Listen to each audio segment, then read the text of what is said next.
Әлімжеттік немесе буллинг дегеніміз не? Бұл өзіңнен әлсіз баланы ұрып соғу, қорқыту, кекету, бопсалау, өсектеу, бөлектеу және тіл тигізу. Әдетте әлімжеттік оқиғасында 3 түрлі қатысушы болады. Олар әлімжеттік көрсетуші, жәбір көруші және куәгер. Егер әлімжеттіктің құрбаны болсаң, не істеуің керек? Ешқашан біреудің қызын көріп жүргеніңді жасырма. Ата-анаңнан, мұғалімдерден, психологтан көмек сұраудан қорықпа.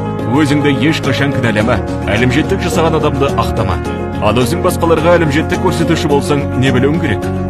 Кейбір нәрселер сен үшін күлкілі немесе жай ғана қызық болып көрінуі мүмкін. Бірақ ол әрекеттерің басқа адамның жан дүниесіне ауыр тиетіні әрқашан есіңде болсын. Әлімжеттік сенің болмысың емес. Ол сенің теріс қылықтарың екенін түсін. Әлімжеттік үшін заң алдында жауаптылық бар екенін ұмытпа. Егер біреудің әлімжеттік жасағанын көрсең, не істеу керек? Егер әлімжеттіктің куәсі болсаң, дереу айналадағы ересектерден көмек сұра. Егер сені біреуге қысым көрсетуге немесе оны тамашалауға шақырса, бірден бас тарт. Егер сенің досың немесе құрбың әлімжеттікке тап болса, онда онымен ашық сөйлесуге тырыс. Себебі ол сенің көмегіңе өте мұқтаж. Естеріңде болсын, әлімжеттік әлсіздің ісі.